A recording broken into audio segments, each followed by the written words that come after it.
things about these many articles, as I say, is that they're not all strictly from the kind of traditional historic perspective. I think it's great to see that, for instance, one of them is about the play by the brilliant playwright and actor Donal O'Kelly, who wrote a play called The Cambria, which of course is the name of the boat that Frederick Douglass was on when he came from America to come to visit Ireland. And I think to look at the creative work of somebody like Donal O'Kelly, to look at maybe, Colin McCann's Transatlantic and his interpretation of the Douglas visit to Ireland is just as valid as, and gives us a more, I suppose, broad perspective on things. So Fionnuala has done that. There's also an amazing, I suppose, coincidence with what happened this morning here, because one of the many articles, as I say, that Fionnuala has written about Frederick Douglass, and one of them is about his death mask. So as I say, given what happened earlier, it is very interesting, and particularly interesting and special that the talk is being given here. So the talk is called Daniel O'Connell, Frederick Douglass and the Campaign Against Slavery. So Currighi Fáilte Rimish Fionnuala Sweeney.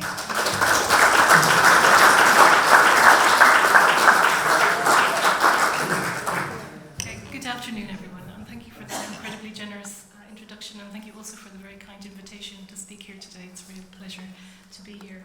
I'm going to speak a little about Douglas and O'Connell, who are really two of the most influential political forces in Ireland and the United States, and reputedly two of the least modest Irish and American activists of the first and second halves of the 20th century. Their personal relationship is actually relatively slight. Their paths crossed briefly in 1845.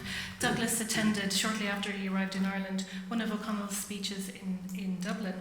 And it's when they sat down to dinner that O'Connell jokingly noted that what America needed was a black O'Connell to rise up and lead the fight against African American slavery. Now, Douglas was a young man at the outset of his career at this point. He had escaped in 1839, become involved in abolition, and published his seminal narrative in 1845. That resulted in him having to leave the United States for fear of recapture and re-enslavement, because it identified him, it identified his master, and it left him vulnerable in that way. And Douglas was extremely impressed by O'Connell. He frequently referred to O'Connell throughout his Irish visit and afterwards as the great liberator. And that's not something I think that we would think much of, but where Douglas is coming from, this is actually really a significant attribute. He extolled O'Connell's rhetorical abilities and his success in leading a mass movement. Again, O'Connell's capacity to mass mobilize was one of the things that African Americans were particularly impressed by, because it was something that was so difficult in the slave South. And though at the same time Douglas remained very sceptical about Irish political ambitions and reluctant to acknowledge the role played by British colonial policy in Ireland in producing the poverty and immiseration of the majority class, some of which he witnessed during his Irish and British tour of 1845 to 1847. For Douglas, O'Connell's real virtue, however, was the moral stance he took against slavery, and American slavery in particular, a stance that O'Connell, of course, sometimes took at personal and political cost. So what we can say about Douglas is that although he was a committed Anglophile, he loved the British. And though he was aligned with an anti-slavery organisation, this is Garrisonian abolitionism, the American movement that was largely non-conformist and dissenting, and although he was deeply suspicious of what was termed Romanism, Douglas nonetheless remained loyal to an idea of O'Connell as a radical activist and a major exponent of the anti-slavery cause throughout his life. In many ways, O'Connell was for Douglas something of an Irish exception, someone who stood against the often pro-slavery views of Irish Americans in the United States, a statesman and a man of culture who was the antithesis of what Douglas once disparagingly described as the undeserving, and I'm quoting, paddy just off the boat, 3 sheets to the wind, and casting his vote for the Democratic Party. This is the pro-slavery party in the United States. The Irish immigrant able to avail of American citizenship while African Americans remained enslaved and disenfranchised. Okay, so Douglas repeatedly cites O'Connell's reference to himself as the Black O'Connell, and he was very fond of recounting anecdotal accounts of O'Connell's wit, particularly in giving slaveholders and pro-slavery advocates the burn. So Douglas's speeches for a period, and this is a piece of writing in his hand as he's writing out his speech, they're full of Douglas repeating O'Connell's jokes at the expense of slaveholders. More importantly, I suppose, on a political level, Douglas adopted O'Connell's injunction to agitate, agitate, agitate as the keystone of his own political activism. And as Douglas's career progressed, and following his British and Irish sojourn, he moved increasingly away from the abolitionist movement that had brought him to Ireland in the first place, from that moral suasion position of American abolitionism, and towards more direct engagement with political and legal structures, something that O'Connell was a past master of, and the creation of a new public sphere directed, as was necessary, in oblique rather than direct ways at forms of mass mobilization that lay below the surface. So Douglas was constantly engaged in ongoing ways in acts of emancipation, and his ultimate goal was complete emancipation, complete liberation.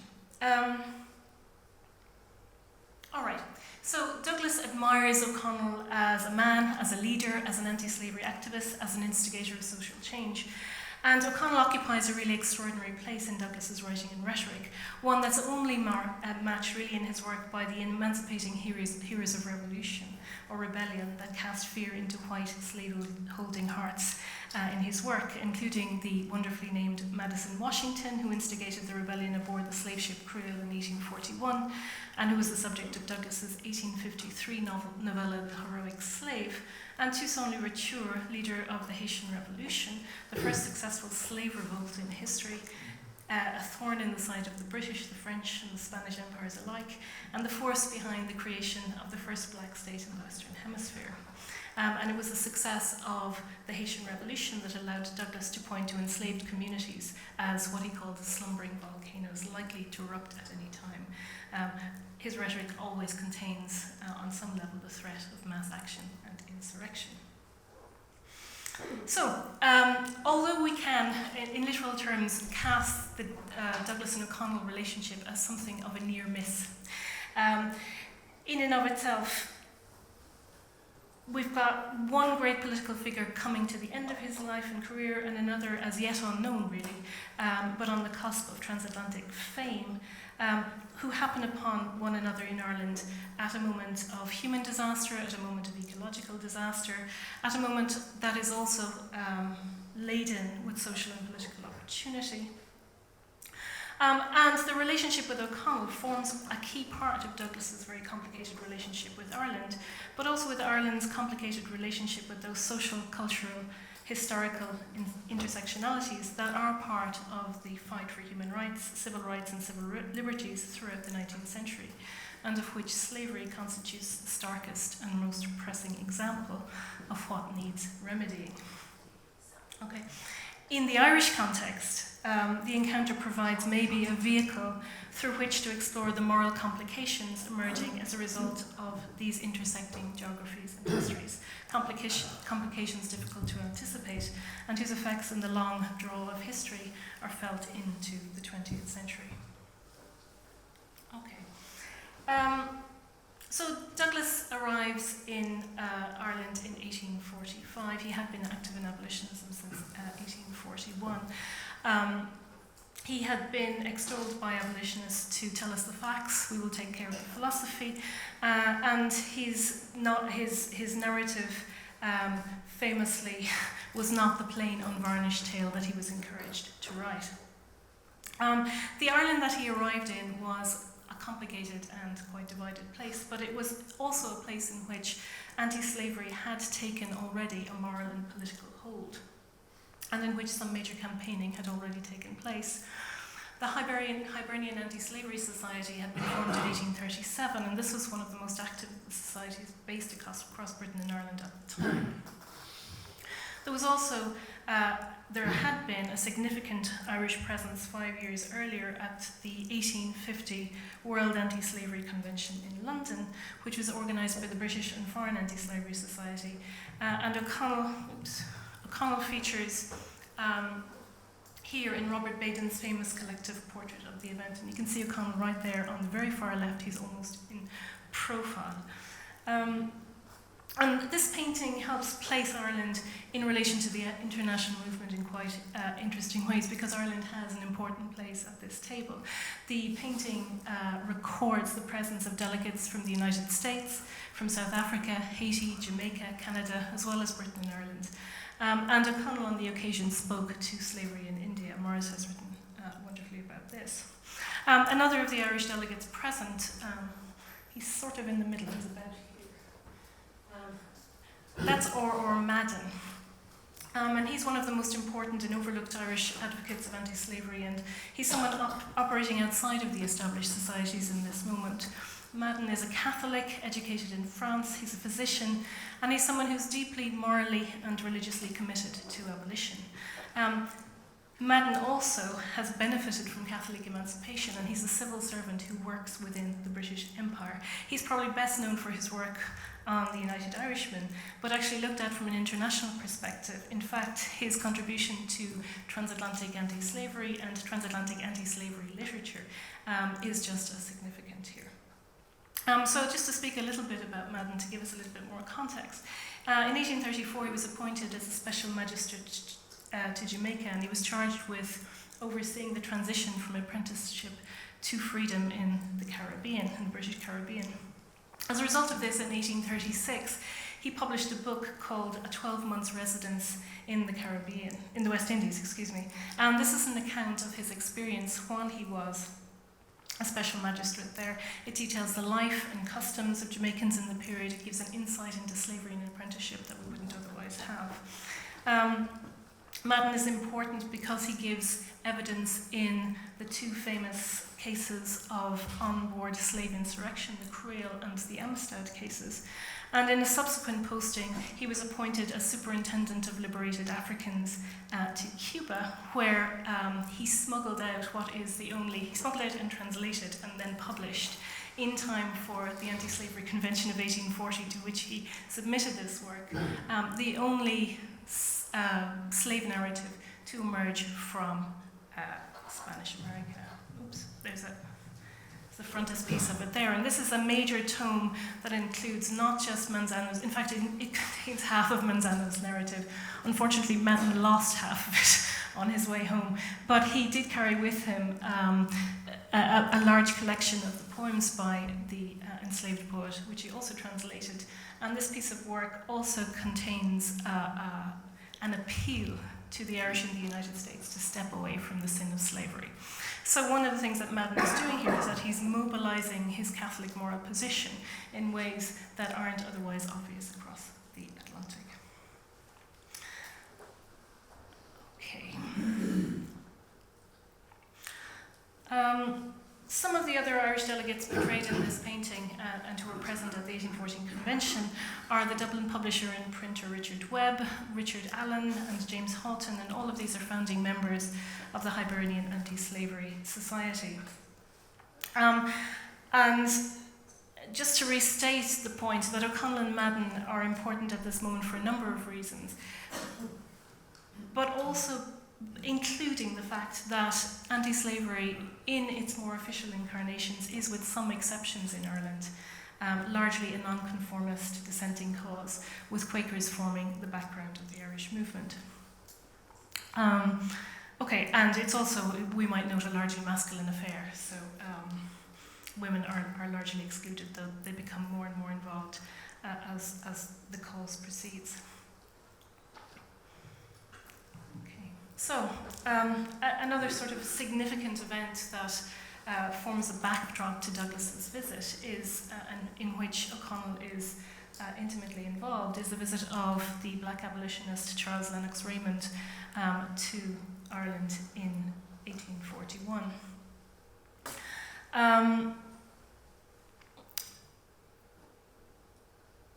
Lennox Raymond toured widely.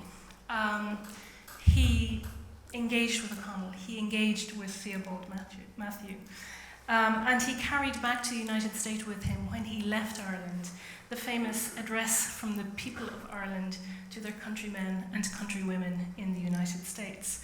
And this was a very short piece, but it urged Irish Americans to, quote, unite, let me just see, get it up, unite with the abolitionists and never cease in your efforts until perfect liberty be granted to every one of our inhabitants, the black man as well as the white man. By your memories of Ireland, continue to love liberty, hate slavery, cling by the abolitionists, and in America, you will do honour to the name of Ireland. Okay? And this petition that moves across the Atlantic is accompanied by 60,000 signatures, which include those of Daniel O'Connell and Father Theobald Matthew. And I've searched and searched. This is subsequently published in The Liberator, and there are repeat publications of this throughout the antebellum period. But I've never found, maybe someone here knows, I've never found what happened to those 60,000 signatories. That's an awful lot of people, I think, in this moment to be signing this. Okay. We can speculate as to who the signatories were, but maybe one of the things that it's useful to say about this is that it really presents an instance of collectively expressed moral and political will, and one that frames the idea of nation and national identity as emerging out of the experience of oppression and marginalization. And therefore one that understands the primary political imperative to be the pursuit of human and civil rights. And this is an expression that is directed outwards into the world and at the growing community of Irish Americans in the United States, who are the, I suppose, extraterritorial, international advocates of repeal, and an important quiver in the nationalist bow. Now, unfortunately, the address, when it arrives in the United States, falls completely flat, and we see the beginning of the ways here in which slavery becomes a dividing line between Ireland and the Irish immigrant populations in North America in this moment. And again, this forms part of the backdrop, part of the context to Douglas's arrival in Ireland in 1845. He describes Ireland and Britain as an utterly transformative experience. It's transformative economically, he starts to make a little bit of money. It's transformative politically in terms of building activist networks, and also in terms of his public profile and emergence as a writer. His narrative is republished by Webb and Chapman in Dublin and goes to several editions. Sells very well throughout Ireland and Britain. And he also becomes a regular contributor to the anti-slavery newspaper, The Liberator. He's reporting on the people and places that he visits as part of this very demanding speaking schedule that he has throughout his tour. And this is the frontispiece portrait and the front cover of one of the Irish editions. There are several of these, and they're all interesting and anomalous, and they contain a whole host of extra material that isn't contained in the American versions. As an aside, this is also the moment at which Douglas becomes really, really interested in the visual image, and he's very dissatisfied with his Irish portrait and engages in this huge row to have it changed back to the original American version. He thinks he doesn't look fierce enough in this Irish version. Okay, so one of the things that happens in Ireland is that Douglas begins to develop an identity as a fugitive. He describes himself as a fugitive not from slavery, but a fugitive in slavery, right? And Ireland becomes a place in which that fugitive identity can be articulated. And as a result of this, he starts to cast the geographies of freedom and the geographies of empire in very particular ways. He describes himself always as hunted by the American eagle and safe in the embrace of the British lion. Instead of the bright blue sky of America, I am covered by the soft grey fog of the Emerald Isle, he writes. I breathe and the chattel becomes a man. So Ireland becomes this site in some of his writing of really romantic encounter. And throughout the antebellum period, Douglas is inclined to lionize the rule of monarchy because it promotes freedom when American republicanism and democracy does not. And some of this, I suppose Anglophilia, yes, that's how we might best describe it. It leads him perhaps to look away from the more difficult consequences of the rule with which he was confronted while in Ireland. And this is despite the link with O'Connell and Douglas's deep-seated admiration for him. Okay.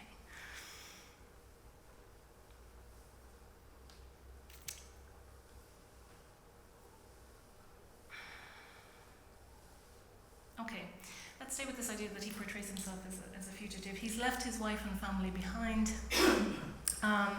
having made a free life for himself in the United States.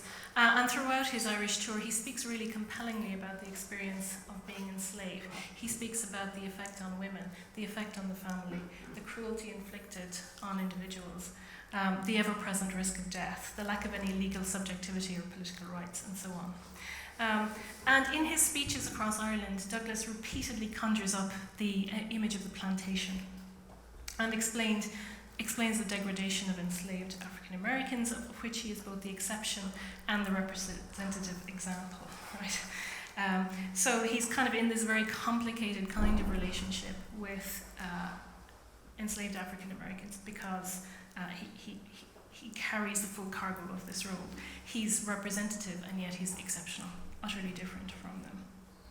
In Ireland, he moves primarily in what we might describe as elite circles. But he arrives at the outset of the Great Famine of 1845 to 47, and he describes himself as travelling the length and breadth of Ireland from Cape Clear to the Giant's Causeway. And he does encounter on the streets of the cities and in the countryside many of the majority population, the Irish poor, reduced at this point to beggary and destitution by their circumstances, which are made infinitely worse by the failure of the potato crop just before Douglas arrived in Ireland in early September. And that encounter is a major moment of conflict for Douglas. Because he arrives in Ireland at what we might describe as a moment of major human and environmental disaster, one in which, I suppose, on the one hand, overpopulation, as we heard earlier, and overdependence on a single crop was bringing about human catastrophe on a massive scale. And he's coming from a country in which plantation slavery and the plantation machine, which produces a certain kind of labour, produces slave labour, which invents race as a legitimation of oppression, and which transformed the operations of gender, in other words, what it meant to be a man, what it meant to be a woman, the very possibility of family and familial relations and relationships, that machine is rolling on. And despite ever more innovative and determined efforts by African Americans to emancipate themselves and to undermine the authority of the slave power, the grip of slavery was in fact growing in some ways ever stronger. So strong, in fact, that the primary crop of the South, and I use this word tentatively, but I think it's true, would soon shift from being cotton to being human beings, with the wealth of the South increasingly lying in the bodies and labour of the enslaved. This is just a map of the United States so we can see what's going on here. And this forms part of the backdrop to the Civil War and the debate about the designation of new territories in the West as either slaveholding or free soil. Right? So apart from everything else, the South stood to make a financial killing through the sale of this growing population of persons labouring under the yoke of slavery. So this too is an environmental and human disaster on a massive, and in this particular case, a continental scale, with one still worse threatening. Okay, so kind of Douglas comes from this environmental and human disaster, and he encounters this environmental and human disaster. And he's absolutely horrified by what he sees in Ireland. He describes teeming streets and countryside. He describes poverty and immiseration. But he says nothing at all about it at the time. There's no mention at all in his work of the famine Irish, or of the starvation that's occurring at the time. There's no mention at all, even during his time in Britain, when the British press was full of stories of the famine. It's quite a strange silence, I think. It resounds a little. He does make one public comment on Irish social conditions. It's limited to a letter to Garrison, sent just after Douglas leaves Belfast for Britain in January, and it's subsequently published in The Liberator. Okay, so that's the banner heading of The Liberator, and I hope you can read some of the script there. I dreaded to go out of the house, Douglas writes, for the streets were almost literally alive with beggars, some of them mere stumps of men, without feet, without legs, without hands, without arms, and others still more horribly deformed, crawling about and held together by rags. And all of this provides him with this very, very difficult reminder of the plantation south. He's really, really horrified in this uncanny moment of recognition. He describes the shuffling gait, the long, gaunt limb, the receding brow, reminded me of nothing more than slaves in the southern states of America. They, quote, needed only a black skin and woolly hair to complete their likeness to the plantation Negro. And this is sometimes read, I think, as a moment of empathy. I'm not sure that it is, actually. It's a very, very difficult moment of, oh my God, what is this? And I kind of recognize this, and it's what I've stepped away from. Regardless, it's in this moment that Douglas actually balks at taking a firm political position on the potential causes of what he is witnessing. And he has recourse to blaming Irish immiseration on a fondness for the drink, really. The curse of Ireland, he writes, is intemperance. This is somewhat inflammatory, I think, but not in abolitionist circles, where this would have nicely pushed away this very difficult question of Irish social conditions in the moment. So in one stroke, really, he positions the Irish as victims of their predilection for alcohol, and he steps away from the kind of radical social critique that he might not have hesitated to initiate in the United States. In abolitionism more generally, I think there's a tendency to cast out the Irish for complicated reasons to do with the necessity of keeping American slavery as the sole item on the American and transatlantic human rights agenda, for reason to do with the bad graces in which Irish Americans were held in the United States because of their support for the Democratic Party, their antipathy towards African Americans, and the suspicion felt towards a largely impoverished Catholic population arriving in increasing numbers on American shores. Many American Christians believed in what they call the slavery of Romanism, a form of moral depravity to which Catholics were particularly prey. And this tension is really evident in Douglas's work, and he's in some ways responsible for entrenching rather than expanding British and American attitudes to Ireland and the Irish as the cause of their own problems, and responsible for worsening those attending slavery in the United States. Okay. So Douglas remains in what was then the United Kingdom until 1847, and even considered settling in Scotland. His wife, Anna Murray, refused to move outside the United States and eventually called him home. Just before he left, his freedom was purchased, controversially, by the sisters-in-law, Anna and Ellen Richardson, who were actually from Newcastle. And it is subsequent to this that Douglas emerges as a major public figure in the United States. He sets up his newspaper, The North Star, and he continues his anti-slavery work. And from this moment onwards, and throughout the antebellum period, we see a significant development of Douglas's philosophical thought and political position, some of which aligns him closer with O'Connell's position, and others which draw on the revolutionary history of African American resistance to slavery. So early in the 1850s, he breaks with the Garrisonians on the constitutionality of slavery. He begins to work on the premise, in fact, that the US Constitution is anti-slavery, and that moral suasion, which is the driver of American anti-slavery in this moment, was not enough, right? So changing the minds of individuals, making them morally better, wasn't really going to get you anywhere in the longer run, right? The political arguments had to be made, and I think this is something that he would have learned quite directly from O'Connell. Douglas rejected both emigrationism, the intention to take African Americans and resettle them in West Africa, and colonization, which was an African American version of the same thing. And he advocates for the full abolition of slavery and full citizenship for African Americans on legal as well as moral grounds, and that's a shift.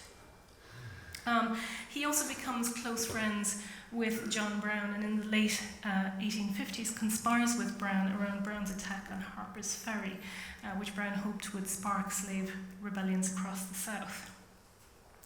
So at this moment he also moves very far away from the non-violent approach of transatlantic abolition, and as it turns out, universal emancipation is only achieved by civil war and the eventual incorporation of the 13th, 14th and 15th Amendments to the American Constitution. Okay.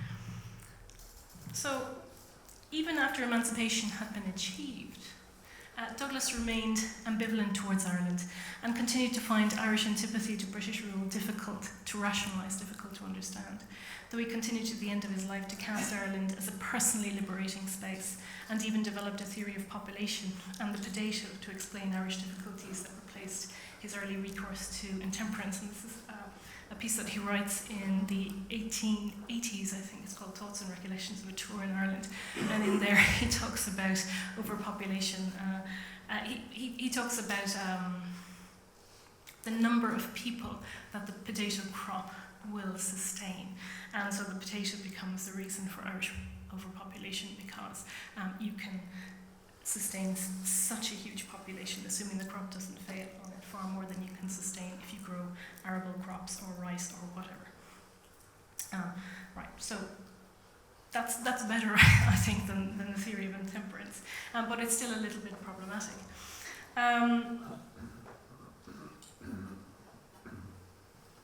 Okay, to kind of synopsize then, in Douglas's encounter with Ireland and in his relationship with O'Connell, on an intellectual and political rather than personal level, we see many of the tensions and opportunities and lost opportunities, perhaps presented by the possibility of transnational alliance and humanitarian activism across the Atlantic.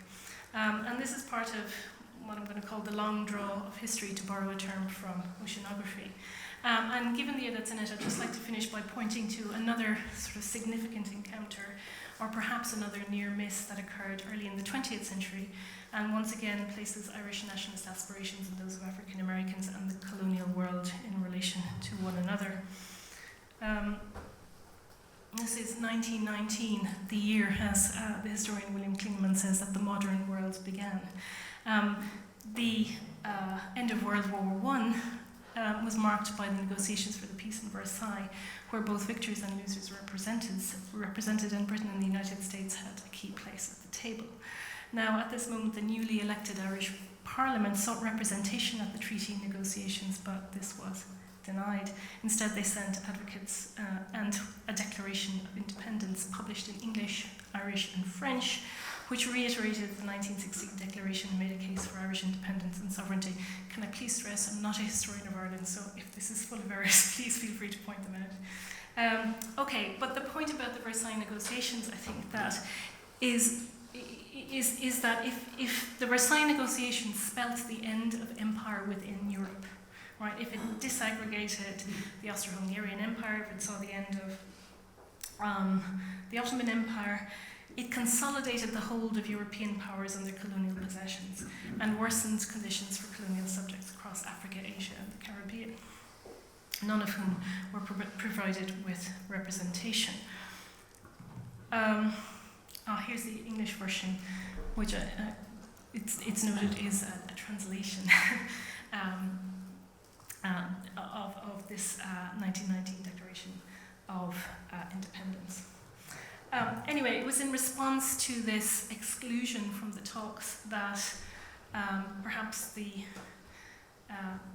African American who inherits Douglas's mantle, W.E.B. Du Bois, and who had taken Douglas's phrase, the colour line, and identified it as the problem of the 20th century, organised the Pan-African Congress in Paris at the same time as the negotiations of peace were underway, as a way of advocating and organising for the rights of African Americans and colonial peoples in proximity to the group from which they had been excluded.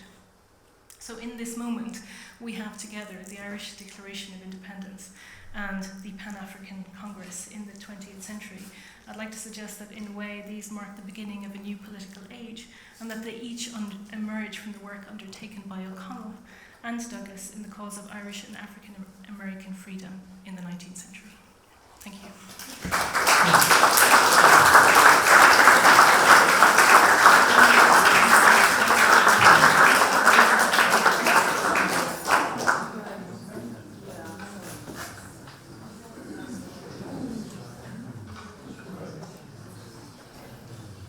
Thank you very, very much, Fionnuala. That was more than enlightening, and I think will probably raise a few questions or comments, which we'll get around to after the next speaker.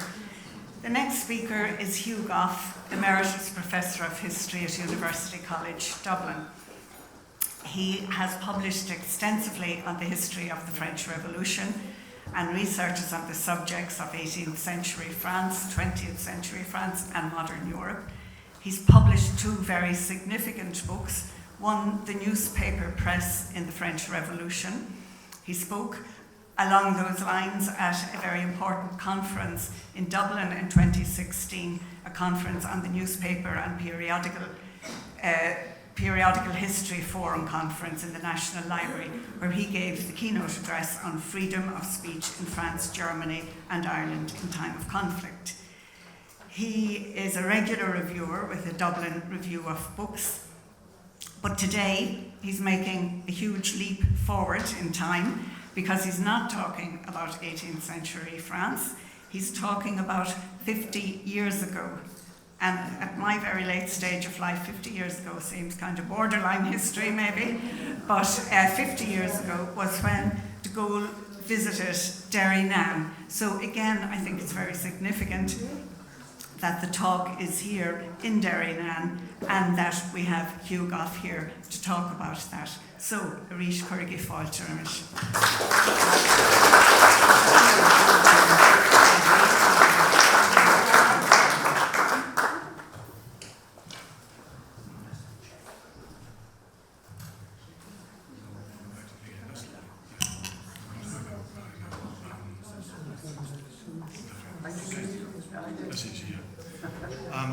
First of all, I'd like to thank the organisers of the conference for the incredible efficiency with which it's run, Mary O'Connor and Maurice Brick. Maurice and I shared offices in UCD. We didn't share the office, we were next door to each other in UCD for a long time, and I know a great deal about Maurice that I'm not going to say here. I think I would describe Maurice as a great telephone man, and he would describe me as an annoying whistler of Mozart and Beethoven, because we were so close to each other for a long time. I'm going to take you back to 1969, de Gaulle's visit to Ireland in May and June of 1969. It was a great year in many ways because it saw, as you know, it saw Neil Armstrong land on the moon. It saw, on the other side of optimism, it saw Richard Nixon become President of the United States. It saw Woodstock, yet it saw the Manson murders, and it saw Chappaquiddick. It was a very active year and a very busy year, and it was also the year of Charles de Gaulle's visit to Ireland. Now, I think it's very difficult in the age of the internet and of constant communication to realise the shock that de Gaulle's visit made when he arrived in Ireland. Ireland was a relatively unknown country on the edge of Europe. It hadn't joined the European Union at that stage. It was a small country of which a lot of people knew very little. When I first went to Paris, when I was visiting Paris after I'd come to Ireland in 1968, and I said I came from Ireland, they would say Iceland, no, Ireland. Holland, no, Ireland, and you'd have to write it out. It was almost as if you come from a completely anonymous land. But that makes it, I think, all the easier to realise the shock that people had when at 10:47 a.m. on the 10th of May, de Gaulle arrived in Cork Airport on the tarmac. And the Irish Times, when it reported it on the 12th of June, which was the Monday, de Gaulle arrived on a Saturday, the Irish Times said, the presence of General de Gaulle in Sneem, County Kerry, is almost as bizarre as would be the announcement that Chairman Mao had arrived in Bangor, County Down, to enjoy the amenities of Picky Pool. Picky Pool was a local swimming pool. But there you are. The surprise happened, and the surprise it was. Now, the sources that we have for de Gaulle's visit are fairly varied. There are a lot of newspaper reports, particularly for the first week. It tails off after the first week. There are also 4 folders in the National Archives, which are mainly government correspondence about the arrangements for the visit and the organisation of the visit, which include all sorts of fascinating details on what de Gaulle had for breakfast in Harrison Oaktroyd on the 18th of June in the morning, and what his wife had, and what the chauffeur had, and what his personal assistant had. But I'm not going to go into those kinds of details. There's also, probably more significantly, there are collections of, there are essays by his personal assistant. Now, de Gaulle was in many ways a charismatic figure in the 1960s. He was undoubtedly the leading European statesman in the 1960s, partly because of his personal charisma.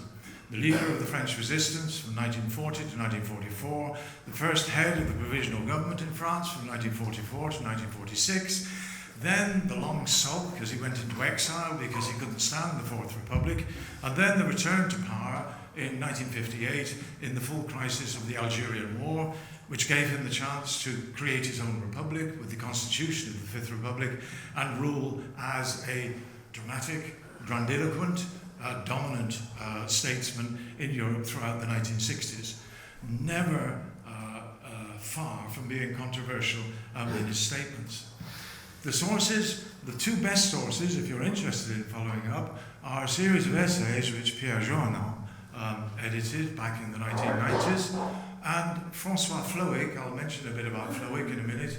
Flowick was de Gaulle's personal assistant for much of the 1960s when he was president, and he remained the personal assistant during his visit to Ireland. Flowick was a naval officer. He later became an admiral. He had known de Gaulle from 1943 when they met in Scotland during the Second World War. Flowick was a member of the resistance. And Flowick is the kind of right-hand man of de Gaulle during his visit. He died only last year in the south of France in a small village called Le Brusque on the Mediterranean at the age of 92. And he wrote several versions of his memoirs, but the most direct one is the Memoirs of Over de Gaulle, or Outre de Gaulle, which he published in 1980, which he published first in 1983.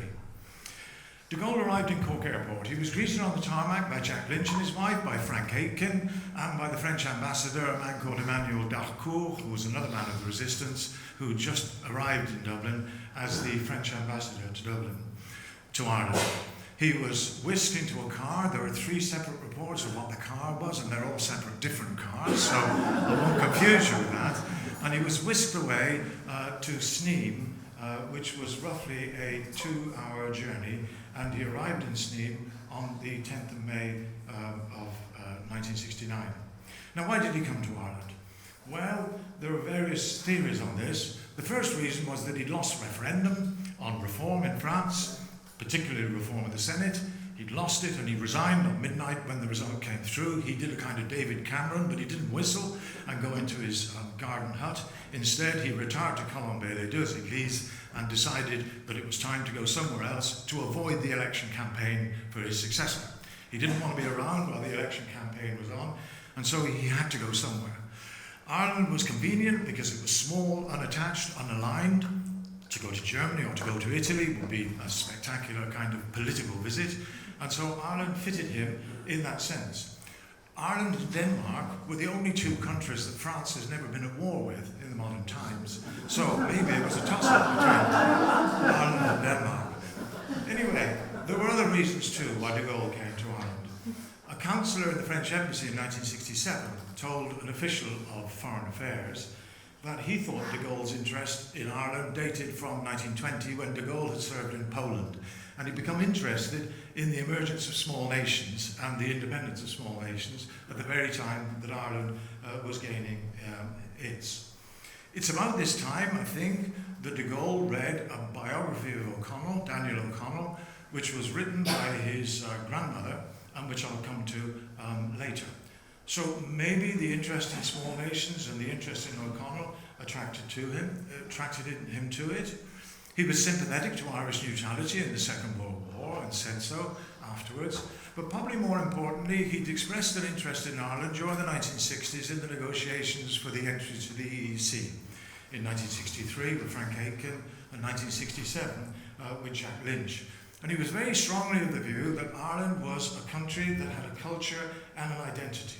He said Ireland is a real nation. It's not like Yugoslavia, he said, which will fall apart when Tito dies, which he did. Instead, Ireland was a real country which had its own culture and which was an interesting country as well. It's also true that Ireland was strongly critical of England.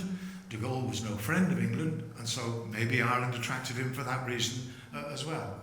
And then, probably most important of all, there was a family link.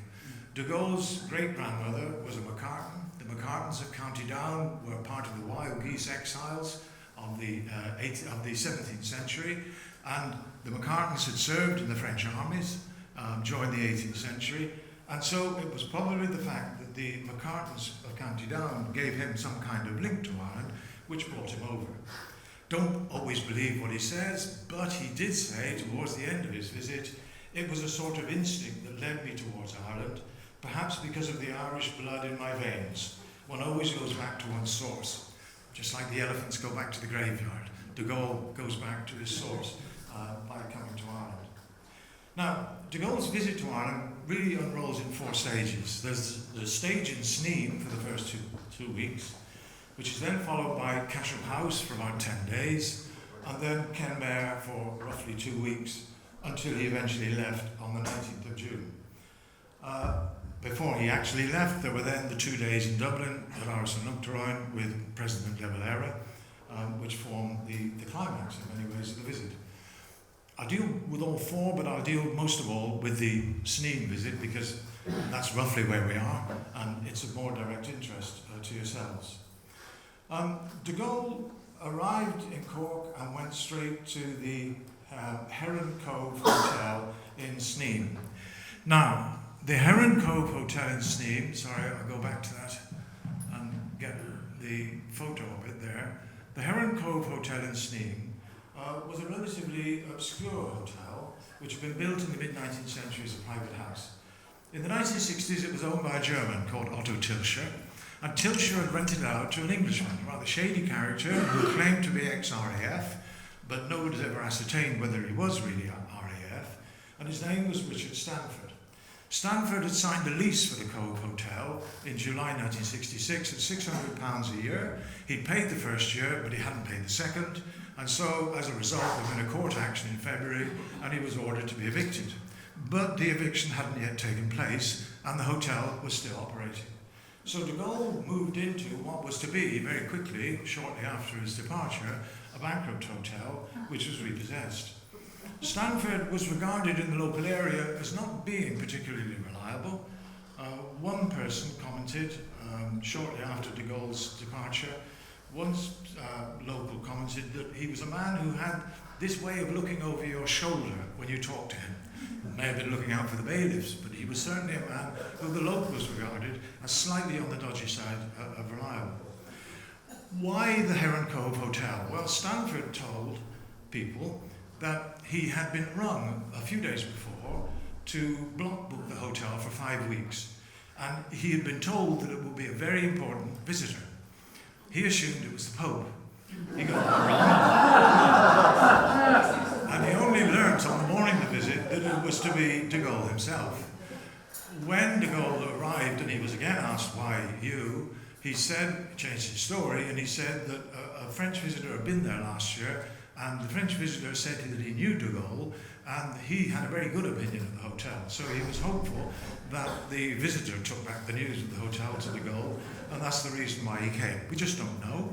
There's no archival background to suggest why de Gaulle chose the Heron Cove Hotel, but it was ideal as a hideout. It was a 100-acre estate, it was a woodland, and it was sheltered from the land by the woodland, and then the front bordered onto the sea. That's the picture of it, taken from the sea, with the park all the way around.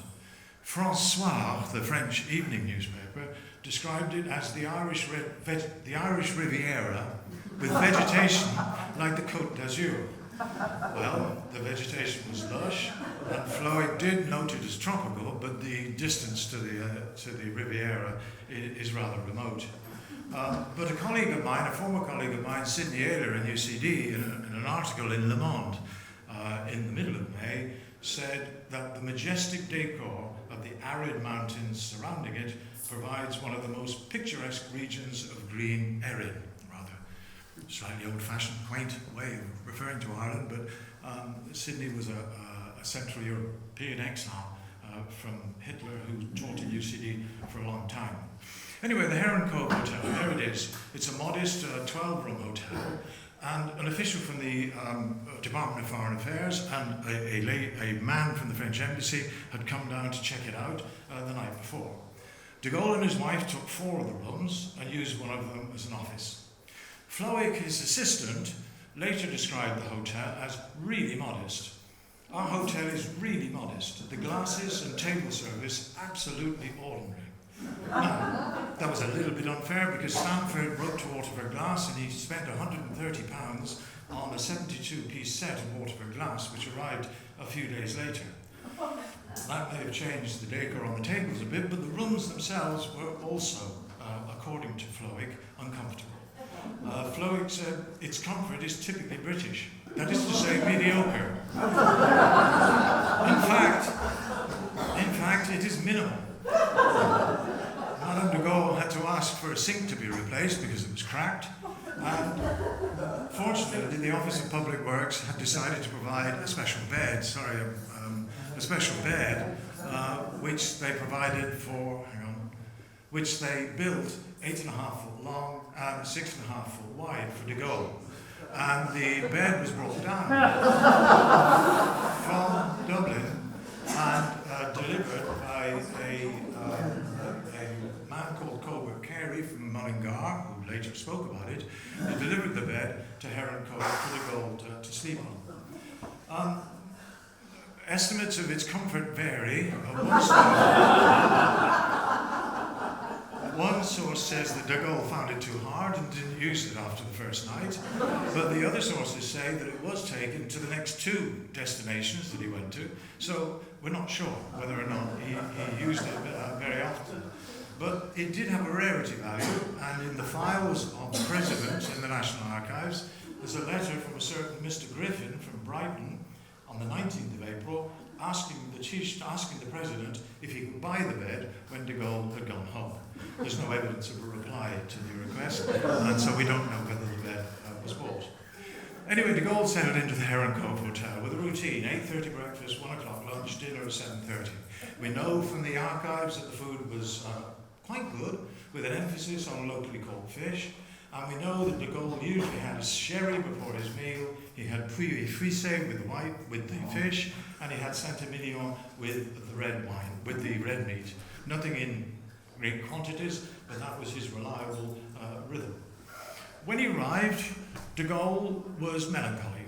He was depressed in many ways, and he was absolutely exasperated by the loss of power. A young member of the French Foreign Office, who was sent to assist the whole arrangement, commented that he was tired and certainly sad. Flowick himself, his assistant, Flowick said that de Gaulle suffered from a cyclothymic disorder, which brought luminous peaks followed by periods of great doubt, if not total disarray. In other words, he was an upper and a downer in mood terms. Cyclothymic disorder is short of depression, I gather. It's a kind of mini form of depression. Flowick, who was ever the optimist, commented that because he was a Breton, he never got depressed. Bretons never got depressed. But de Gaulle did. But in all seriousness, de Gaulle was shattered by his defeat in the referendum. He felt betrayed by his ministers. He was gloomy about the future of France. He felt that his whole mission of reviving France was now absolutely in danger, and he had no respect for the two main candidates, his ex-prime minister, Georges Pompidou, and the president of the French Senate, Alain Poher. So he came to Ireland for peace and time to recover, and that theme comes up time and time again in letters that he wrote from Heron Cove, and for which we have copies. The peace that he looked for was something that would be guarded by Flowick. There's Flowick at the time in Heron Cove, and which he was looking for in order to recover. So the first day or two he spent walking through the woods on the estate and the hotel grounds. He admired Kenmare Bay. He took his walks, according to Flowick, at a good military pace. In other words, he walked at a good speed. And as the days went by, he wrote letters to people who had written to say how sorry they were about him losing power. This included De Valera, Sir Anthony Eden, Clementine Churchill, the president of Senegal, Antoine Malraux, the president of Mexico, etc., etc. On his second day in Sneem, the local parish priest, Father Flavin, Robert Flavin, came to say Mass in the hotel in Latin. Flowick describes Flavin as a nice man, very much the country priest. Flavin saw de Gaulle again a few days later and commented on how the sea air must have improved him, because he didn't look great on Sunday.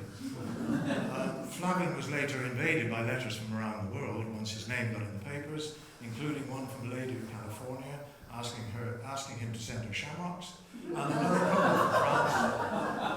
couple from France asking him to book them rooms in a bed and breakfast instead.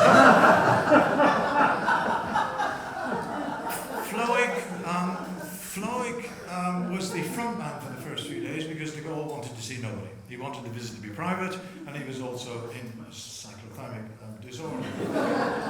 And he told villagers that de Gaulle was reading and listening to the radio, but didn't want communication with anybody. He's reading and walking, and that's all he wishes. When he was pressed for information on what de Gaulle would do, he said, well, he's a general, and generals don't usually give their plans out in advance. The locals were disappointed that, as one of them said, he didn't have the courtesy to visit his neighbours. And one of them commented that it was rather like having Napoleon on Elba, because he was in such isolation. Anyway, on the 12th of May, De Valera did issue a wish in the newspapers that de Gaulle was both welcome and that he hoped that his privacy would be respected. But that was not to be the case. Even the RTE journalists wrote to the Director General, a whole number of them, complaining that they weren't being allowed to cover the visit, and a media frenzy was already in process for these initial 7 days. Press and TV reporters from Ireland and abroad came in huge numbers. One report says at least 300, staying at the Park Masilla or in bed and breakfasts, flocking into local pubs and drinking them dry. Dan Murphy, who was the owner of one of the local pubs, said, it's like a special busy tourist season. It's the best thing that ever happened to us. But his wife Flora was disappointed, and she told the Sunday Press, tell the General if he comes down, I've got a bottle of scotch and a bottle of gin ready for him. The local post office telephone operator, Bridie Mangan, complained that she'd been up all Saturday night answering calls from the UK and continental European countries. And there was also the invariably foresighting Patrick Campbell, who I had up there. Patrick Campbell, who was famous as a panel game operator in the 1980s with a brilliant stutter, which he used to great effect. Patrick Campbell, who was 6'5", had a free round of drinks bought for him when he went to the local pub because everybody assumed he was the goal because of his height. So the visit attracted a great deal of interest in the local pubs, and there's Campbell again against the dartboard in the back. But there was also a huge security presence. About 150 Gardaí, plainclothes detectives and special branch were in place in order to guard de Gaulle's secrecy under Chief Superintendent Con Donovan from Tralee. They guarded the gates and the boundary walls, and they also had to guard the sea entrance as well. The gates and the boundary walls were covered by the Gardaí. One or two people did get in. One French reporter got over the wall, but he was unceremoniously lifted back again and removed out. Two German reporters from the periodical Stern got a bit further, but they were defeated by the undergrowth, which they compared to the South American jungle. A more subtle approach was used by a French and a British reporter who offered to drive the parish priest, Father Flab, into the house, but he rumbled that and turned them down. But the air and the sea were more tricky to cover. The Sunday Press on the 11th of June published an aerial photograph of the estate and the house. And at sea, although the Gardaí had their boats with outboard motors in, the reporters had boats which were faster and played a game with the Gardaí. And there was a photograph taken of Madame de Gaulle in the bedroom, suitably dressed, fortunately, taken with a long-range telephoto lens. That was published in Paris Match at the end of the first week. So they were under siege to an extent from the press and regarded with quizzical curiosity by the local people. But they had no intention of being cooped up, and Floyd decided on the 12th of June on a drive to Derrynam. And it was on the 12th of June that the famous photographs are taken of de Gaulle and his wife after the drive on the beach in Derrynam. There's de Gaulle and his wife, Yvonne, Francois Floyd on the right-hand side, and the chauffeur on the left-hand side of the picture, walking along Derrynam Beach. And these were in many ways iconic photographs which have lasted for a long time, which typify and symbolize the visit, with the Atlantic waves crashing in the background. The reporters did manage to follow and avoided Gardaí surveillance. About 20 photographers arrived, and they cut the visit short because once they were spotted at the top of the dunes taking photographs, de Gaulle and his accompaniers returned to the car. De Gaulle actually stumbled slightly getting up the slope to the car. The Daily Mail got the photograph, and being the Daily Mail, published it under a malicious headline the following day about de Gaulle being on his last legs. But the Daily Mail is the Daily Mail. On the following day, there was a drive around the ring. There's the stumble, as it was photographed. The following day, there was a drive around the Ring of Kerry, and they went to Bantry to see the statue of St. Brendan the Navigator, which Jack Lynch had unveiled just a week before. And the rain was teeming down that day, and the reporters were kept back by a Garda car doing broadside along the road, just shortly out of Sneem, to block the road completely to allow de Gaulle peace and quiet to carry on. After those first few days, the media began to lose interest, and they were called home. They had their photos, there were no great stories to come out of the visit. It was going to settle down into a normal holiday, and de Gaulle began very quickly to relax. His Flowick found that he was talking more. He talked about Napoleon, he talked about the possible invasion of England in 1798, he talked about Pétain, he talked about items of the war as well. And he felt comfortable in a country which he saw as being like France, an old country with long traditions and a powerful culture. And he began writing his memoirs, which would come out just shortly a year after. The first volume of his memoirs, they were never followed by others because he died shortly afterwards. But he began to get back his purpose in life, and he began to see that he could move into the village. On the Saturday after they arrived, Madame de Gaulle drove to Kenmare Hospital to visit a woman called Mrs. McCarthy, who was 88 and had been her nurse in France when she was a young child.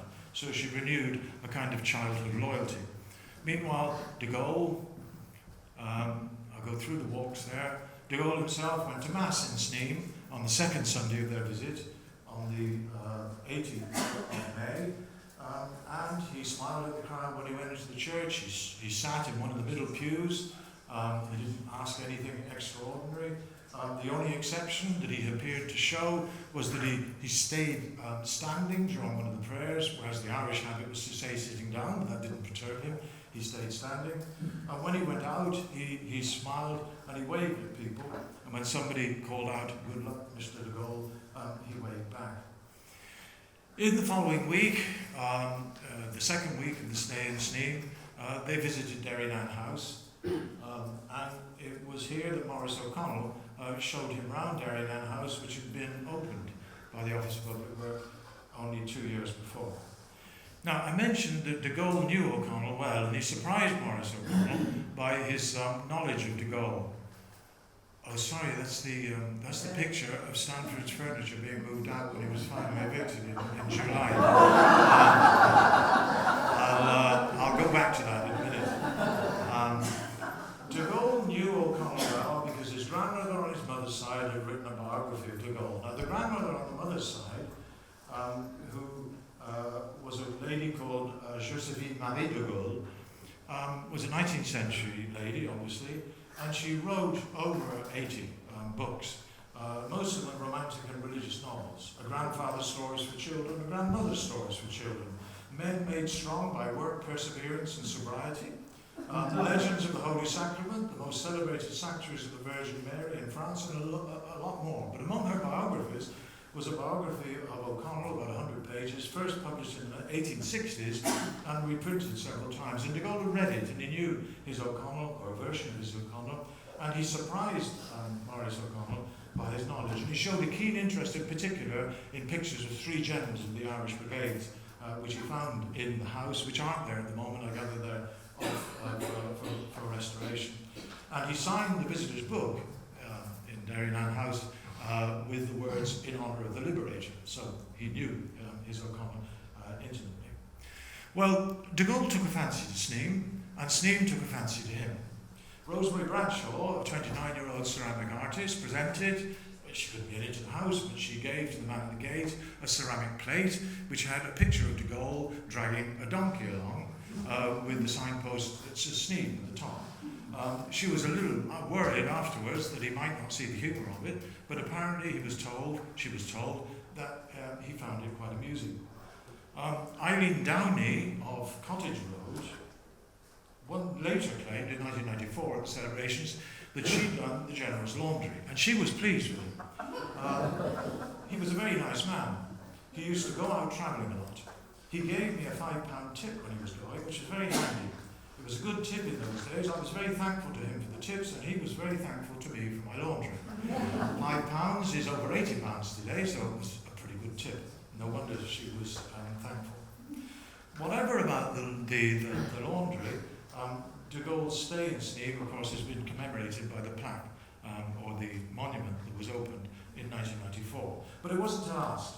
The problem with Sneem was that the creditors were moving in, and the bailiffs were moving in. The danger was that de Gaulle could be embarrassed with being in a house that was about to be repossessed. So Floyd, who was really the commander-in-chief of the whole exhibition, decided on a move. And on the, I forgot which day it is, in May, 23rd of May, the party left Kerry and they drove up to Cashel House just outside Roundstone, Clifton, in pouring rain. They stayed in Cashel House from the 23rd of May until the 3rd of June. Now, this was a house that was built in the 1840s. It was a private house until the 1960s. Harold Macmillan had stayed there in the 1950s. It was owned by a Mr. and Mrs. Dermot and Kay McEvely, who bought it in 1967 and opened it as a hotel with 11 bedrooms. They'd moved all the other guests out when Flowick had contacted them about moving up, so that the hotel was emptied for de Gaulle to use. It wasn't even classified by Bord Fortune at this stage, a very modest hotel. The French arrived with an aerial and a mast to put up for the radio so that de Gaulle could listen to French radio. And de Gaulle installed himself there for the next 2 weeks. Now, the French weren't popular in Connemara, particularly amongst fishermen. They'd started lobster fishing in the bay, and one local fisherman said in a local pub, if the general looks out of the hotel's upstairs windows, he's likely to see his countrymen where they shouldn't be. But, despite that blatant hostility, Flowick describes the atmosphere as welcoming. And there was a place in the herb garden where de Gaulle particularly liked to go and spend his time. He spent it in the garden up in the herb And there is a signpost now in the hotel which says the General's Seat, which points you up to where he used to sit and do his reading. He stayed in Cashel and went for several drives. The French ambassador came down and they talked about Napoleon again, and Pétain again on a Sunday afternoon with a long drive through Clifton and Ballyconneely. He attended Mass in Cashel, and then on the 3rd of June they had to move out. This time the problem wasn't bankruptcy, it was a wedding. A wedding reception had been booked 3 months previously for Michael O'Toole and the 24-year-old telephonist Bridget Diamond. They had already booked their plane tickets to emigrate to America. They couldn't change the tickets, and so they insisted that they should have the reception in the hotel that they booked. The hotel offered de Gaulle to be able to stay while the reception was on, but that was out of the question. So the whole group decided to move. And they moved down to a house on the Kenmare estate, Dairy Cottage, on the Kenmare estate. Now the estate was run by a woman called Mrs. Beatrice Grosvenor, who was the granddaughter of the Duke of Westminster and the niece of the Count of Kenmare. Lady Grosvenor didn't want them to have the house. She said no 3 times when Erskine Childers rang her up to have the house. She said she refused until, so he says, Childers, he finally said to her, "You're just a grumpy old woman who's only interested in your cows." She did. To be fair, she had a fine herd of Hereford cattle. She was very proud. But she gave in. She saw the humour of the remark and gave in. And of course the de Gaulles were paying guests. De Gaulle did pay the rent that he was asked. With the cottage came a cook and 2 maids. The maids were not particularly well trained because the first night de Gaulle and the group were woken up by clattering and banging from downstairs as the 2 maids returned from town drunk.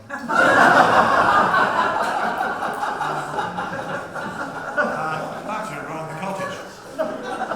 The local Gardaí came in next morning and apologised because he said the bikes had brought the girls home, not the girls themselves. So he spent his time in Cashel House, overlooking 5,000 hectares of land in the lakes of Killarney. It was a great time for relaxation again. Flowick's wife came over. De Gaulle asked Flowick to bring his wife over, and Flowick's wife drove Madame de Gaulle out and around and drove her into Kenmare for shopping. On one occasion, as she was pulling out of the parking, she scratched the car, and she was about to get out and leave a note, but Madame de Gaulle said, "Get in, drive on, this is no time to hang around."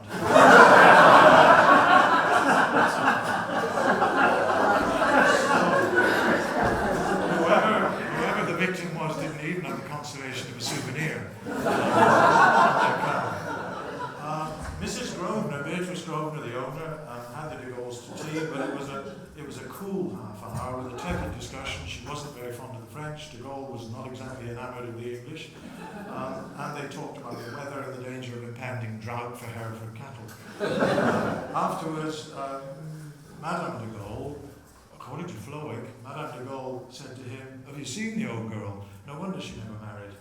Now, for a woman of intense religiosity, which Yvonne de Gaulle was, it was a moment of loose humour, I suppose. Then the visit ran down. On the 15th of June, Pompidou was elected President of France. That meant that de Gaulle could go home.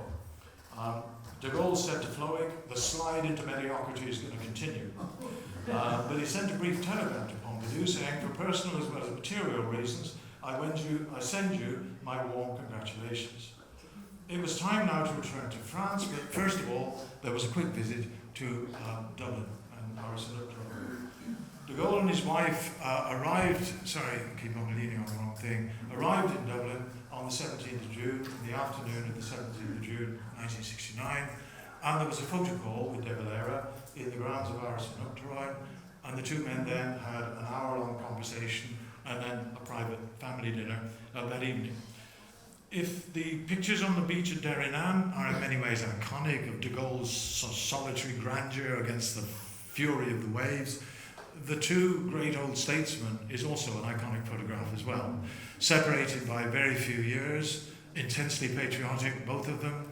Pierre Johannin, in that book which I showed earlier on, has a very interesting contrast and comparison between the two men. During their hour-long conversation, there's a slightly droll element because de Gaulle asked De Valera to tell him about Ireland, and then he said, tell me, what powers do you have as president? And De Valera explained that the Irish president had very few powers, and that was the way he designed it. He wanted the Prime Minister to have powers and the House of the Chamber of Deputies to have powers. And de Gaulle sort of began to look disinterested and nodded off, because of course his own constitution had a very powerful president, and he didn't have endorsement from De Valera's model. So they slept that evening in the Irish Rugtrein, and the next morning they planted a tree. His wife planted an elm, he planted an oak in the grounds, and he had lunch with the French ambassador. Now, the 18th of June was a crucial day for de Gaulle because it was the anniversary of his declaration for free France in 1940. The 18th of June was always a sacrosanct day for him because of its memory of the beginning of French resistance in 1940, and he usually went to a place in France, Mont Valérien, where 4,000 Frenchmen had been killed by the Germans at the end of the war. So for him, the important thing was to be on French territory, and he went to the French embassy for lunch with Emmanuel d'Harcourt. And when he left, he signed in the visitor's book a very interesting phrase. He signed Charles de Gaulle, and he also signed, "He who has known pain has learnt a great deal." That kind of cyclothymic mood was still oscillating around. They went down to Glendalough that day. They had a formal dinner in the Irish Rugtrein that evening where he uttered the immortal phrase about Ireland in its entirety, which the RTE recording dropped, they said, because of a technical reason, but some people thought that it was a more political reason. And then he had lunch with the Taoiseach the next day, and then set out for the airport and left on the afternoon of the 19th of June. 200 airport workers downed tools to watch him leave, and by that evening he was back home in Colombey-les-Deux-Églises. When he was in the air, Floyd said to him, "You know, Pompidou might turn out to greet you." And de Gaulle said he wouldn't dare, which says oceans about the gulf between the two. So that is de Gaulle's visit in a nutshell. What impact did it have? Well, at the official level, it created a great deal of warmth for Ireland and France, which has lasted through for a long time. De Gaulle wrote a letter to De Valera of thanks. He sent a Christmas card following Christmas, which we have. At a government level, Michel Debré, who was the foreign minister, called in the Irish ambassador and expressed his warm thanks for the way the visit had gone. And his successor, Debré, because he was ousted and replaced by another foreign secretary next month, did the same thing. And Maurice Schumann, who was the foreign minister, then said, "I can't tell you how much we're moved by the attitude of Ireland towards the liberator of France." And he commented on how much better de Gaulle looked on his return and how ready he was to embark on a new phase in his life. So it's not too much to suggest that, in a way, Ireland's relationship with France has been immensely warmed by the strength of the visit, the strength of the warmth and the welcome that de Gaulle visited when de Gaulle's visit took place. On another level, for Ireland, of course, it was a great boon for the tourist industry. The Derry Journal noted as early as the 17th of May, "This is a great opportunity for a tourist bonanza. The publicity that Ireland receives as a result of this visit is worth $1 million of promotional activity of a more orthodox nature." Kerry Office and the Western Regional Tourism had to appoint a French translator for the first time in 1969 to deal with the inquiries coming in. Bord Fáilte had to ransack its archive for pictures of Kerry, and the inquiries about coming to Ireland doubled. That should sober you. Inquiries about coming to Ireland more than doubled during the course of May. They said that they had more publicity in 3 days after de Gaulle's arrival than in 10 years beforehand. Now, 500,000 French tourists visited Ireland last year, and so that also is one of the results of the visit. De Gaulle's visit, therefore, in many ways, is a very trivial affair. It's a kind of epitaph on the end of a long political life for a French statesman, and yet it's something which did, in its own way, have an important impact. The exhibition in Sneem at the moment, which is on display, is I think called A Quiet Holiday. And I think we can say that a quiet holiday has had a lasting impact. Thank you.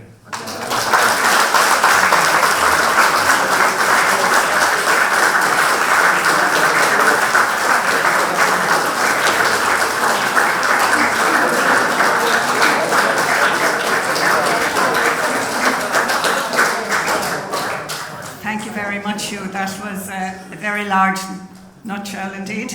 And who would think that so much could be said about 5 weeks in the summer of 1969? All I can say is if Emmanuel Macron ever decides to visit Ireland, I can guess who will get the contract for the book.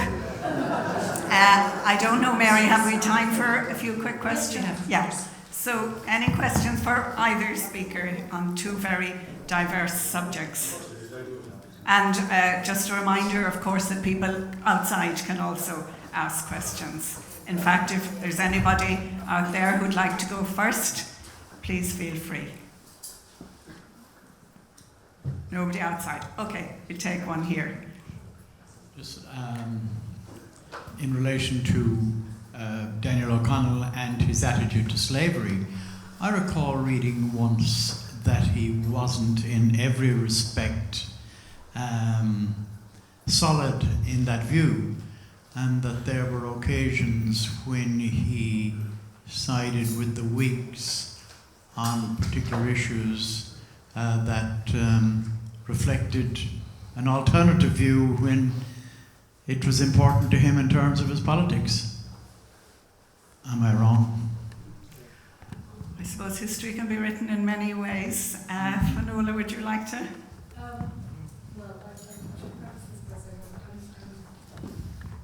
I should preface this by saying that I'm in no way an expert on O'Connell, and there will be people here far better qualified to answer this question than I. My only knowledge of O'Connell potentially wobbling on this issue, I mean, except your point about his parliamentary responses and his parliamentary alignments, was that there was some debate about American monies received and whether or not he should or did accept this in support of repeal.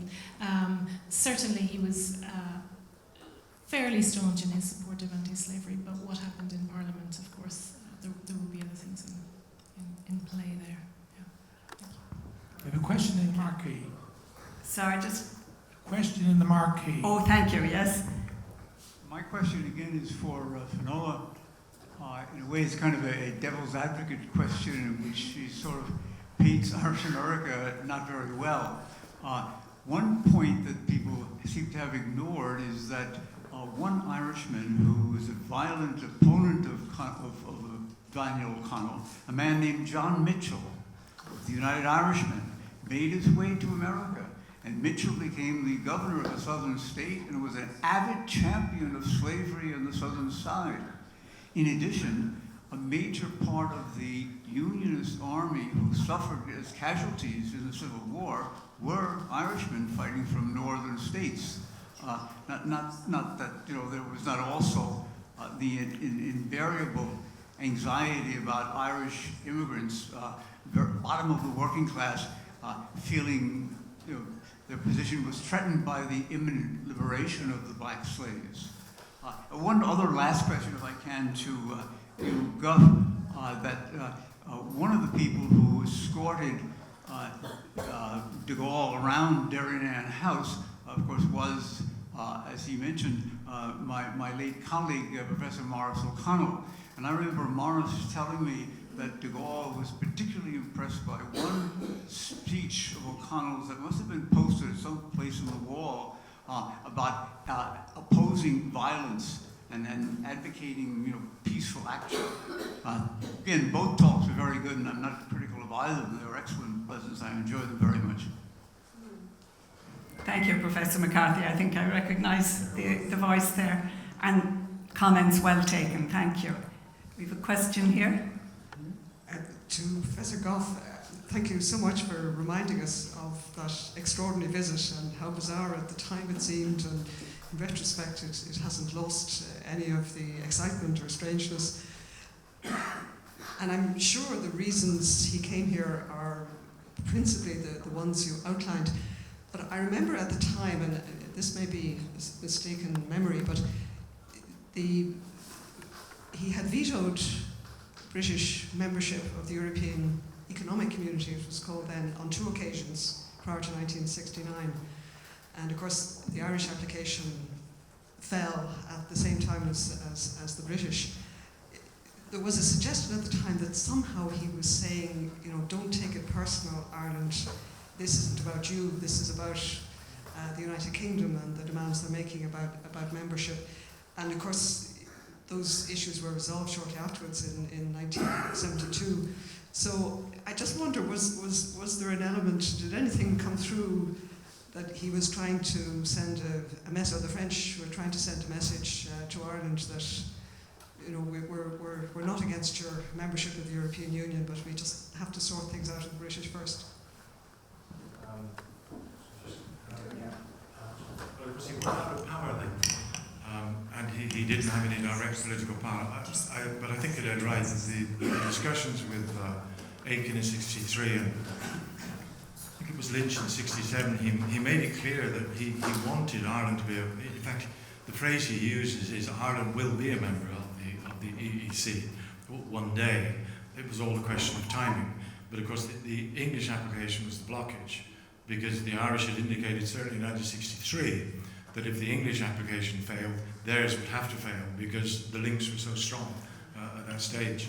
So I think if the opening had been there for de Gaulle to get Ireland in, he'd have put a finger in England's eye quite willingly on that one, and he would have had a great sympathy with Ireland's case to be in. He was genuinely sympathetic towards the Irish position and the Irish cause. Yeah. We've another question in the marquee. Yep. Just a very basic question, point of information really from Fionnuala Sweeney. I'm just wondering, as an escaped slave, where did Frederick Douglass get his education?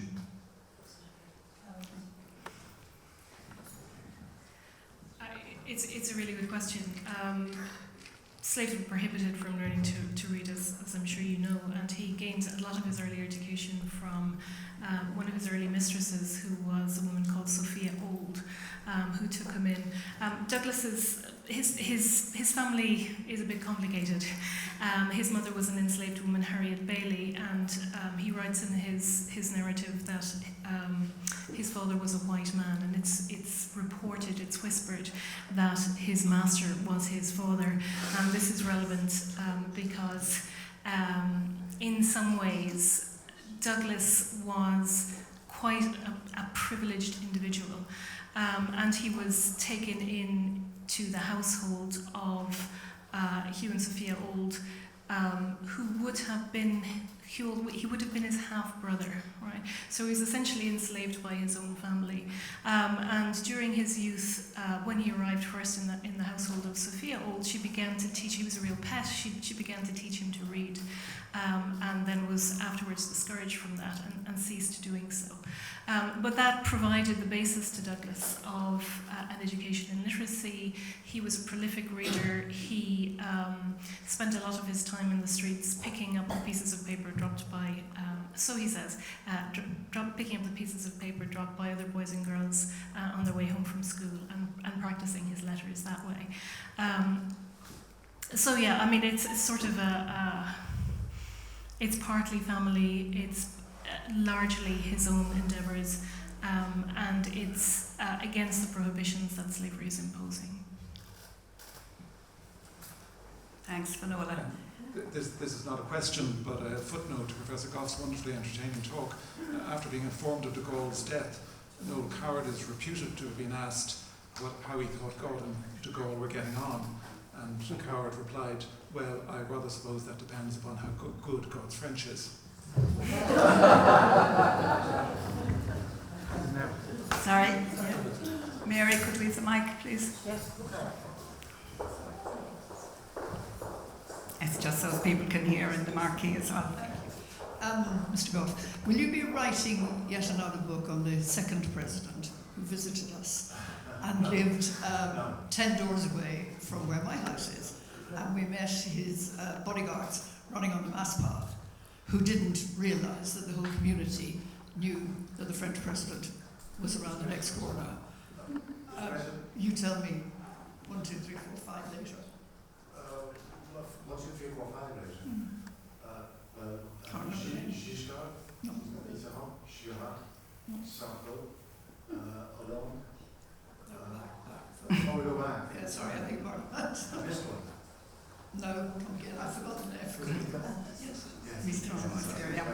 Yes. Yeah, we met his. The goal was Mitterrand's nemesis, vice versa. Yeah, I'm sorry about that. There was just another question. We had a local person here who's since moved to France, who was a best friend with de Gaulle's daughter. And I was wondering, was there any connection between the daughter and her father to say maybe you should go to Ireland at that stage, because they're still best friends. They're both about 82. I don't know. I've never met her, but she stays with her in France when she goes home, and Mel comes to stay with her. So it's just interesting. It's just another aspect of Ireland, so to speak. I think there was another French woman living locally that was a friend of Mitterrand's who has written a travel book. I think it's a travel book about the area. I don't know that she was in that sense a lady friend, but maybe. Any other questions? Yep. Well, I just want to make a comment, just in the light of the first question, which raised the possibility that O'Connell wasn't consistent. I noticed a question, but in case there's any doubt about his opposition to slavery, I think it should be remembered that even the first time when O'Connell ran as an MP for County Kerry in early 1831, as was the norm at that time, he put forward an election address. And there were 3 points that he made in that election address, one of which was the importance of the abolition of slavery. This is now to the electors of Kerry, in 1831. The second thing is that I think it's important to remember that even as the campaign of Catholic emancipation was unfolding during the 1820s, O'Connell attended anti-slavery meetings in Cork, where there was a strong anti-slavery movement. It's just during the 1820s. The third thing is that when slavery was abolished in the West Indies in 1833, that he absolutely opposed giving compensation to the slave owners on the basis that no compensation to be given to anybody for a loss of property, quote unquote. In other words, that even if you were to compensate the planters, you were implicitly recognizing that slaves were a species of property. And he absolutely opposed that tooth and nail, and eventually succeeded in ensuring that that wouldn't take place. And the final thing I would say, and Fionnuala raised this when it has to do with repeal, that he refused to accept money from the southern states, from the repeal movements in the south. As it involves sometimes considerable amounts of money. He refused to take money that was tainted, as he called it, by slavery. So he was quite consistent in his opposition to slavery, in or out of Parliament. And I mean, it's, as I said, it's something that is of particular interest to me. And I know O'Connell changed his views in all kinds of ways, and this has been raised a number of times in the school this weekend, as it has been in previous years, the way politicians have to bend with the political climate. This was something he was absolutely consistent on, I think, and it is not mitigated in any way by political alliances. He's absolutely clear in his opposition to slavery from very early in his political career until 1847. So I just wanted to make, sorry for making a speech about it, but it's just to put that clear. At least that's my Yeah, thanks, Murish. And I think, didn't you refuse to go to America as well for that reason? Yep. Any other question? Are we okay in the AV room? No? I'll pass you over to Mary so to bring affairs to closure. Thank you, Mary.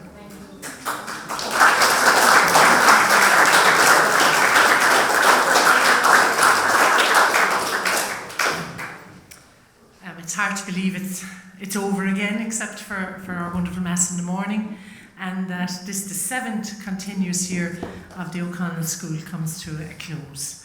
I was wondering what I'd say to start, and I was outside just in the courtyard. This beautiful child was playing and happened to get talking to her mom, only to find out that this beautiful little girl called Charlotte is the great, great, great, great, great granddaughter of Daniel O'Connell. And we started talking. And over the weekend, you know, we have talked about so many wonderful people. But the people that always come to mind, because I had the privilege of growing up with them, are Maurice and Betty, dear Professor Maurice, Dan and Una, Dickie and John, Geoffrey, who we send our good wishes to always, and his beloved Lord Esther Constance. Sadly, so many of them have passed from us, but James said outside, that's Charlotte's dad, how much they would have loved to be here. And I reminded them, as Gerard Collins reminded us yesterday morning, of 1990 it was, because I remember the phone call in 1989, this time of the year, when they asked me to help out with the first O'Connell schools. And I said how much they loved those years, so that they did experience O'Connell schools. But most of all, I thought, I know that Mirish knew Professor Maurice very, very well. And I thought, as we remember them, how deeply proud he would be of what Mirish has achieved for us through reinvigorating and restarting the O'Connell schools and keeping them going at the highest standard they've ever been.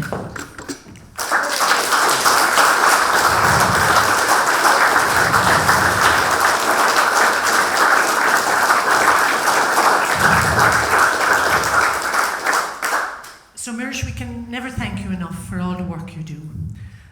He does it quietly. We have our challenging debates and our discussions. But you know, this complete programme, we support him in every way we can. But this programme is created by Professor Mirish Brick. And Mirish, you're of Castle Cove and of Carsveen. And without, you know, the people who came from here coming back and helping us to create such events, our communities would certainly, especially now with the huge depopulation that has occurred, I think all the local people here will agree with me. You know, we could not sustain and have events like this without the people who've left us, constantly supporting and remembering and coming back and helping us. So a huge, huge thank you from the bottom of my heart and from all of us.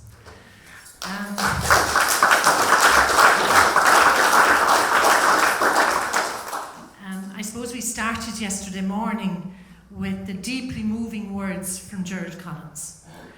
They brought us all to tears as we remembered the terrible events that occurred at the times he remembered.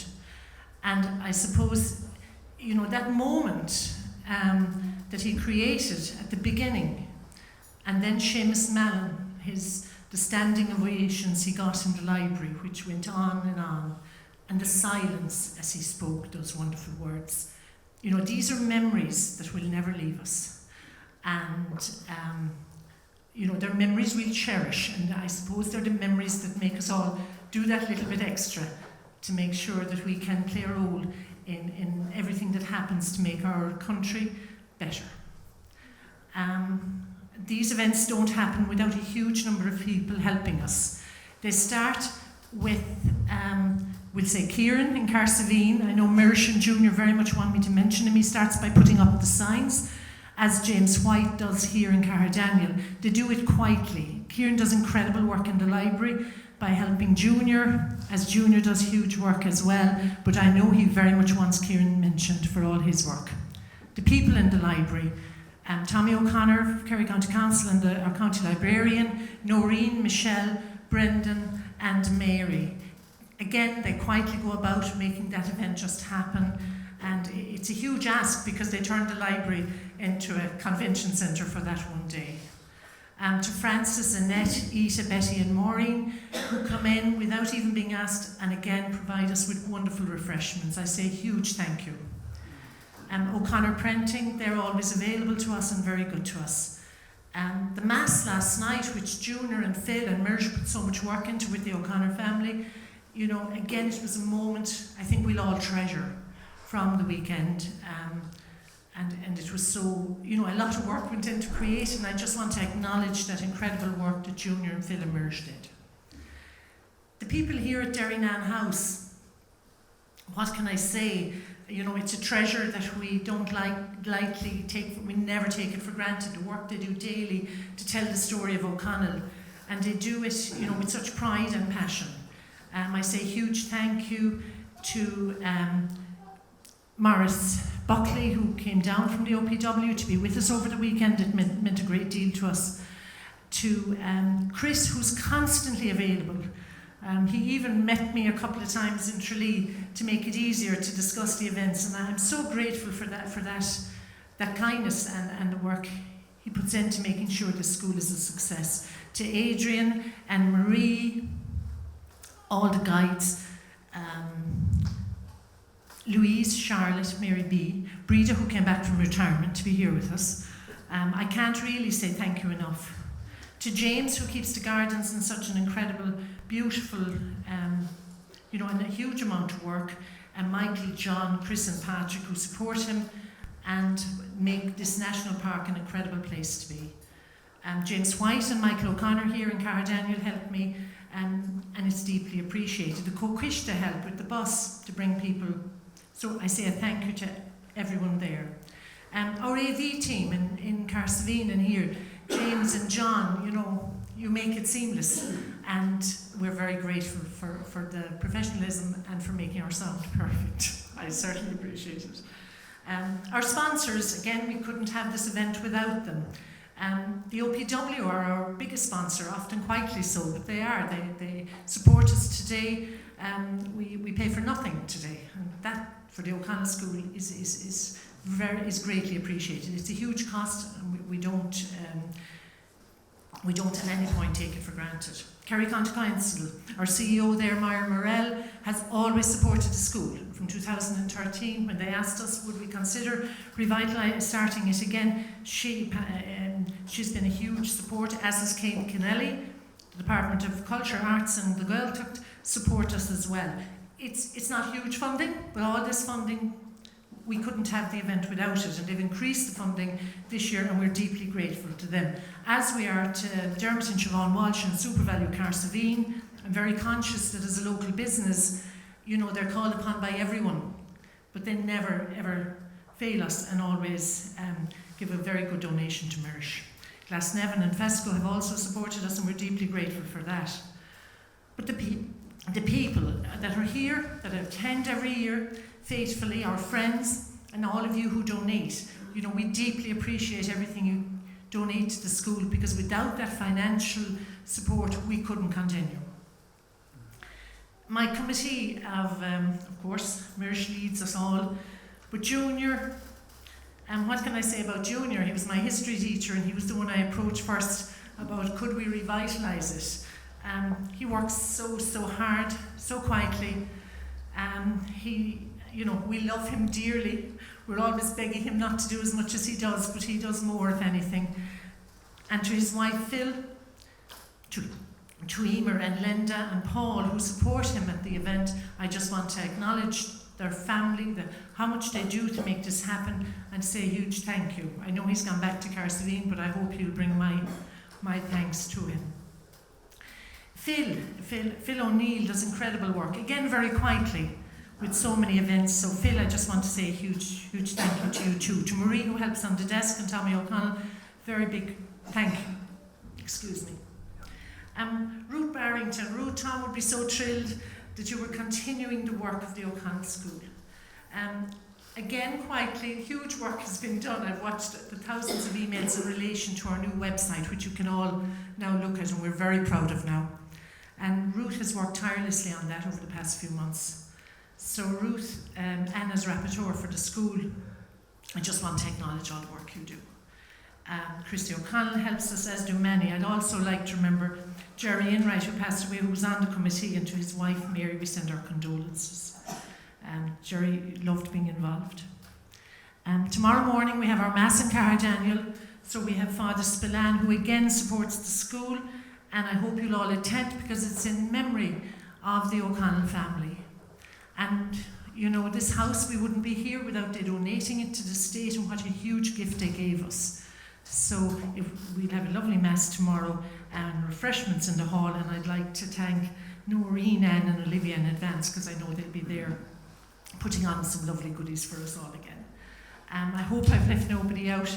I certainly appreciate everything everybody does to help make this great event happen in the two communities. It's very important that the two communities came together for it, and you know it creates some logistics, but it's wonderful that it's Carsaveen and Derrynane and Iveragh that are celebrating our great ancestor who has led the way in so much in politics today. We are delighted to have the O'Connell family with us. Daniel and Cathy are here, and as I say, the grandchildren are out the front, so we very much appreciate your presence. And of course the occasion with Geraldine, that's to be treasured, and we're delighted that you made the front page of the Times, Geraldine. So to all of you, I wish you a safe journey. We hope you'll come back again and spread the word of our beautiful place and of O'Connell's home, and reminding people to come back. And I know Mirish will be once again starting to work on the programme for 2020, I hope. Just to say thank you again to our wonderful speakers and moderators for all your work, for coming, I know, because Mirish asked you all, and for giving us memories to go forward that will carry us through to 2020. Thank you all so much for your time, for travelling here, and for your dedication and commitment to the school. It's so appreciated. We're going to end the evening, after my long words, we're going to end the evening with what I consider one of our great treasures of Iveragh, with Tim Dennehy singing us out. So until the morning, when I hope you'll all attend the Mass, God bless you all and thank you.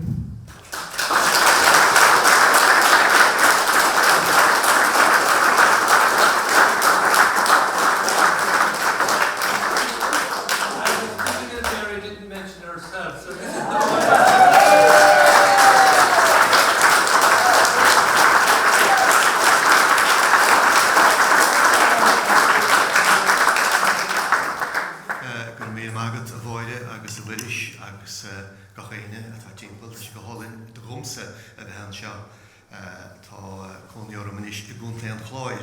and as it happens, this song is called Is a Donal Bean O'Connell Queen, written for Daniel O'Connell by his great friend and poet, the Iveragh poet Tomás Rua O'Sullivan.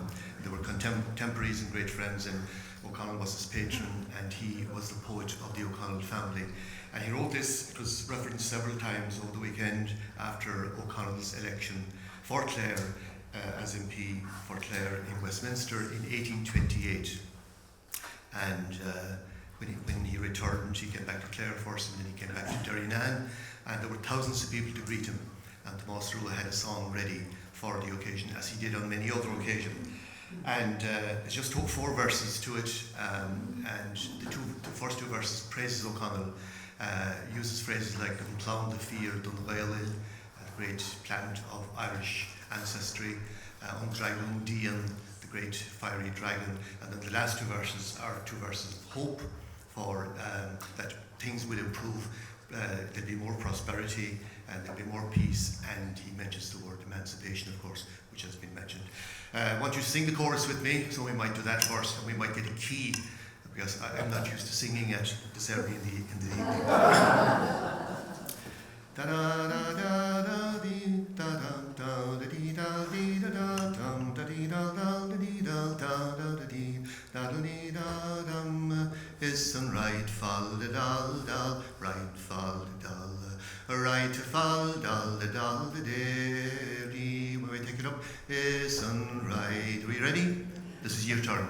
Is an right fall da dal dal, right fall da dal dal, right fall da dal da dee. She Donal Bean O'Connell Queen, on round the field on Whalil, go le fiaus a fin, is meawr a hin da skol she son creslaut. Go will she skrifa with bastorina, go machar kist on the gale, go meg na farigi brak le kisang tacht, Ishtach har finte klérem, is an right fall the dal, right fall the dal, right fall the dal derim. Enni varavo here ton dragundian, orskier I horren, go vakardian go brak fohiach, on talsha hen nedem. Fan is fiach a grogdian, gan faller jesag skleipe, fui halan diellem rand galer, a claus pian goreban, is an right fall the dal, right fall the dal, right fall the dal the derin. En som vår Shahohim port le gloid an uder nefa, beg shor shedu gan chroin gan chlo, gan solas board gan festan. All him loon is bjorle faun, sko heinem tune dan velen, beg broga du erga hogar fluil, ke roa the goin gon egmesh, is an right fall the dal, right fall the dal, right fall the dal the derim. Bang the ministry gan stras gan femp, sni red gan keen mar hedish, ni wen hen kies, dan a catla kill, mar kir for shees, the merling. Beg Donal chui ha meradi, gang lan for green a selgiand, nor a veg an blifun fein a bish, hacht on a man's patient. Is a right fall the dal, right fall the dal, right fall the dal the day.